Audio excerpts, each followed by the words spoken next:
New digital technologies are driving a step change in enterprise business transformation. At the Digital Twin Podcast, we explore the intersection of technology and business. What should your digital twin look like?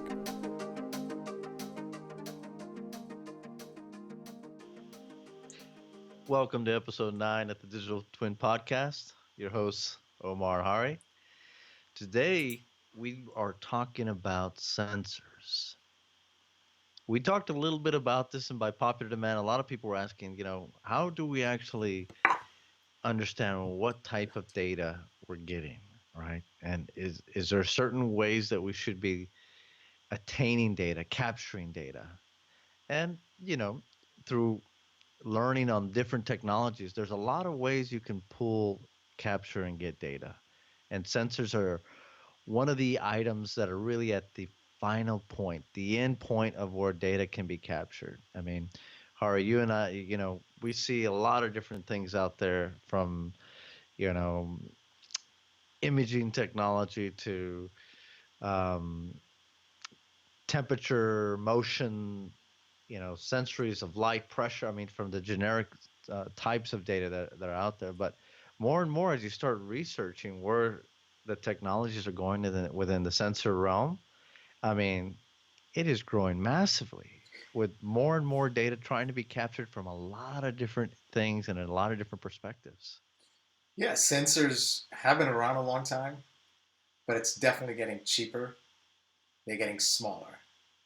Um, this past week, I had a delivery of a few kitchen appliances, and Oh, really? yeah, I happened to pick all Samsung. Of course, this is not an ad for Samsung Ah, by any means. Anybody, pretty much LG, um, GE, all of them are doing the same thing. But what's interesting to me is right now I can see the fridge, see the range, dishwasher, all of them online. In fact, I'm going to probably have a coffee machine that will do the same thing. It's not Samsung, but something else. But that tells you that even an appliance that's under a couple of $1,000s have a number of sensors that allows you to both see, manage, and control. Right? you just reminded me of my sous vide bath. It, it goes right into my phone too. Cooks my meat so nicely. Yeah, I mean, Nice. it's all over the kitchen. You're It right. I is. mean, that's just a simple application where sensors are all over the place, right? Yeah, we were talking about cars, right? Mm. uh, what is it, close to 100 sensors right now in a typical car, and if it's a much more well-equipped car, could be a whole lot more than that. But on an average, they expect that to be over 200 sensors, in a typical car, and and they expect the sensor market to be skyrocketing, in the Yeah. automotive sector. That's almost a signal, a symbol of a rapidly shifting market, right? Yeah. I think you're hitting on something there. It's we had a earlier podcast around edge devices. And I think where we start to see sensors and edge devices kind of start to, make that, you know, connection or cross link is really at that lower level, So right? good point. So we talked about cloud. We talked about. Uh, we didn't talk about mist. There is no mist, right? No, there's no mist. We're talking about the fog. The Don't fog is confuse really right. anybody. Absolutely. Uh, we talked about fog. We talked about edge, and now we're talking about the sensor, which is the last point in the last mile, right? Um, so what is a sensor? Well, in a nutshell, I mean, the sensor is really a device that's out there capturing data in its raw form, right? I mentioned earlier whether it's temperature, pressure, some of these variants.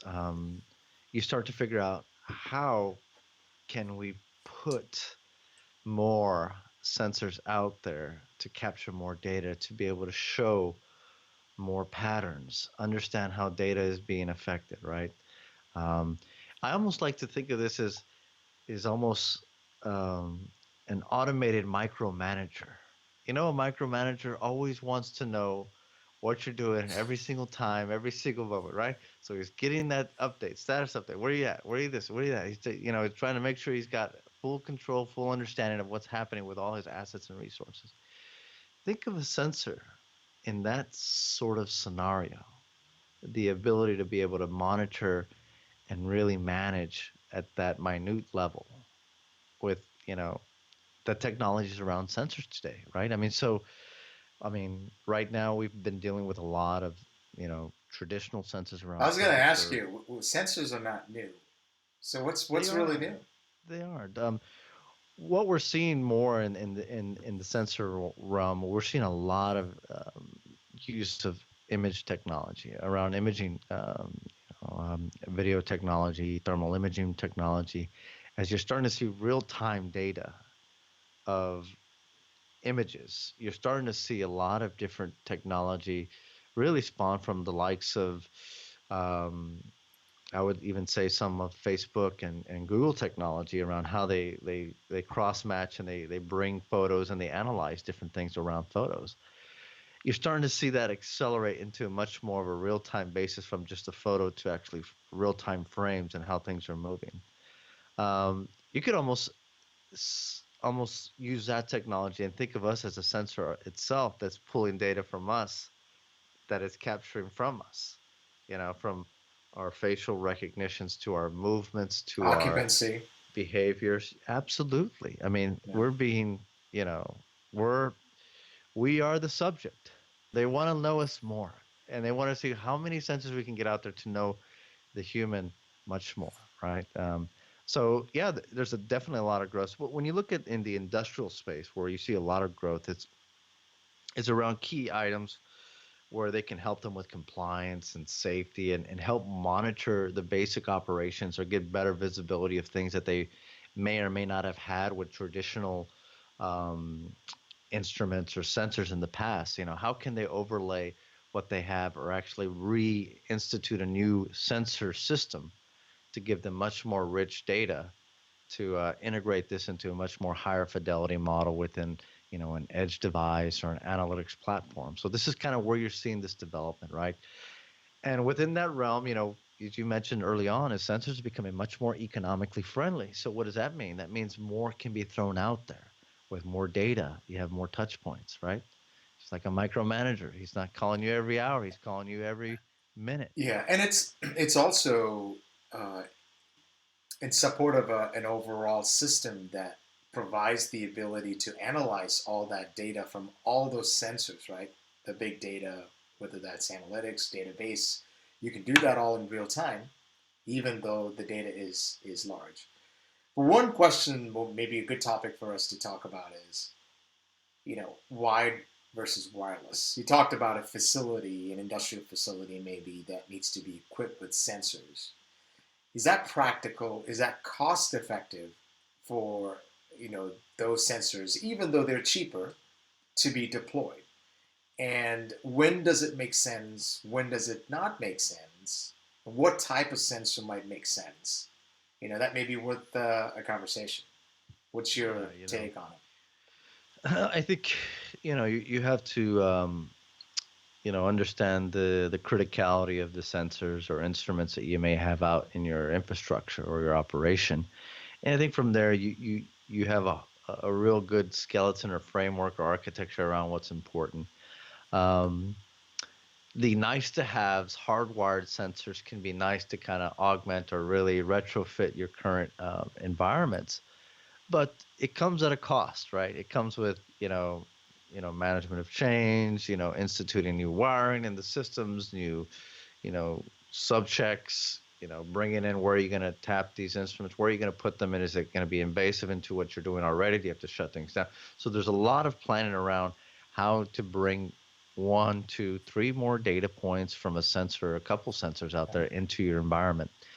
What we're seeing is the ability to bring data in a non-invasive way, very creatively, through different means of technology, whether it be vibrational data, whether it be, thermal,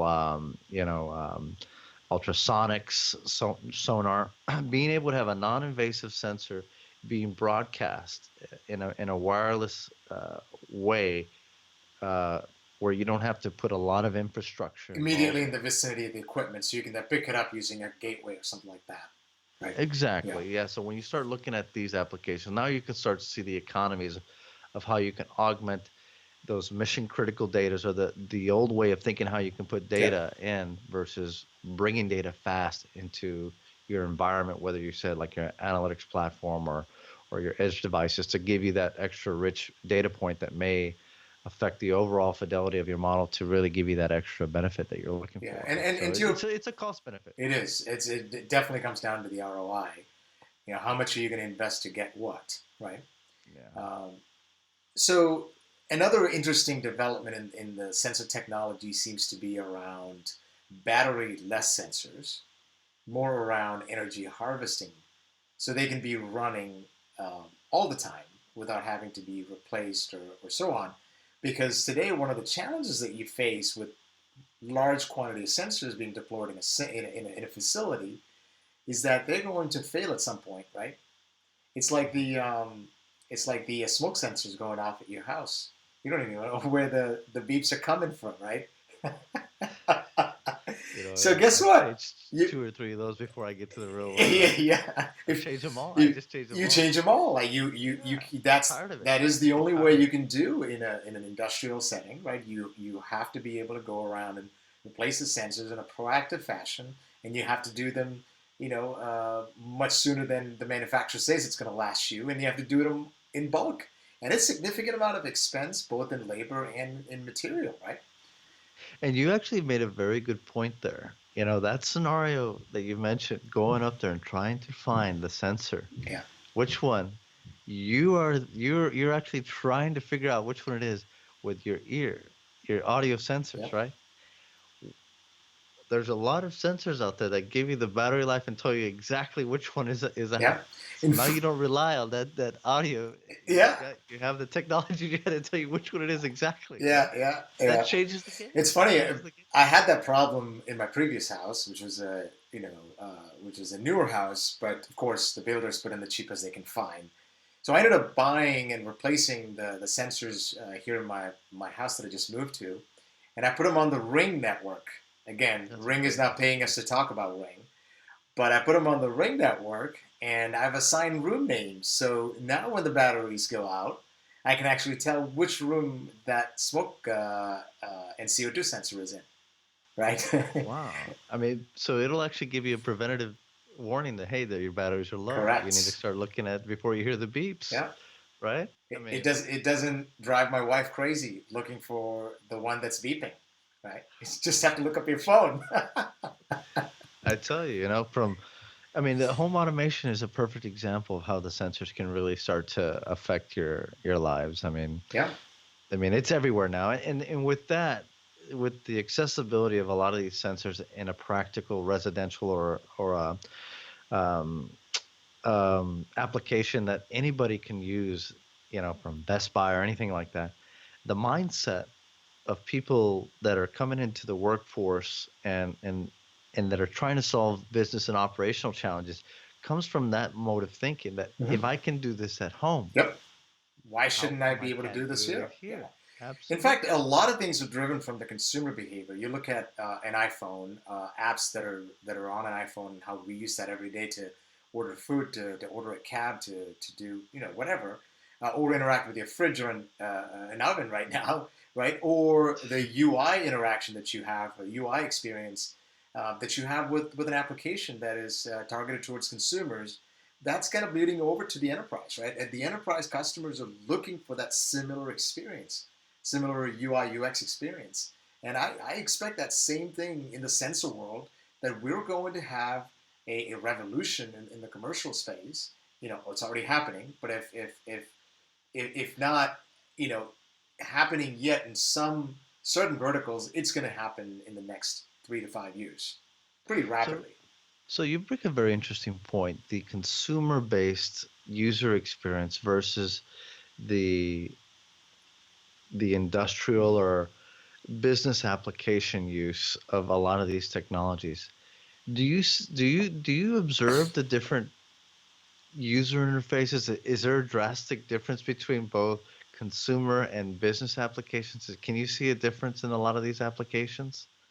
I Is it believe is it so. Yeah, it's a pretty rigid, it is. breakaway. In fact, And I but mean, should a lot of that innovation seemed to have happened in the consumer space first, right? You look at an iPhone, because the market, like Google says, it's 10x, right? You have millions and millions of phones that you can sell, and with the right type of technology and the right investment in UI, UX, or apps, now you have a much larger market to cater to and get revenue out of, right? That's not that easy to figure out in the enterprise world. But at the same time, iPhone has revolutionized the UI UX experience.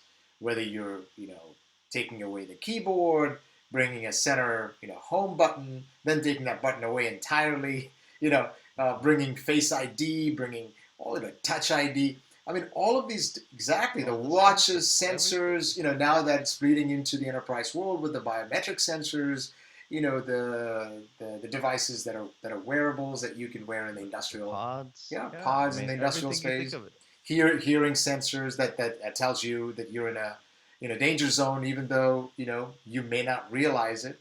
So Mhm. so it's already bleeding into the industrial and the commercial and enterprise space.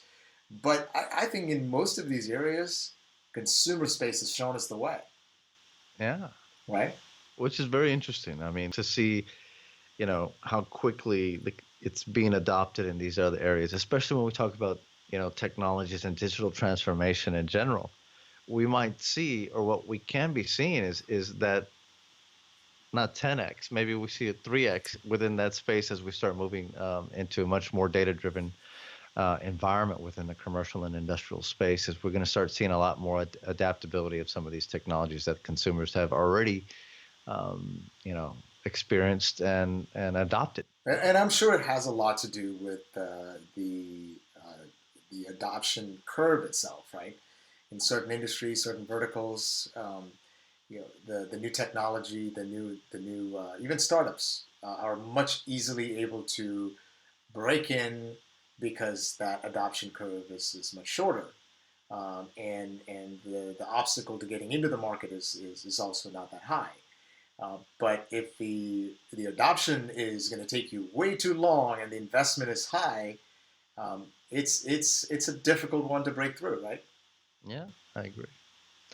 Well, I mean, I think we did hit quite a bit on the sensors. I mean, IoT, Internet of Things, kind of falls in this realm as Yeah, well.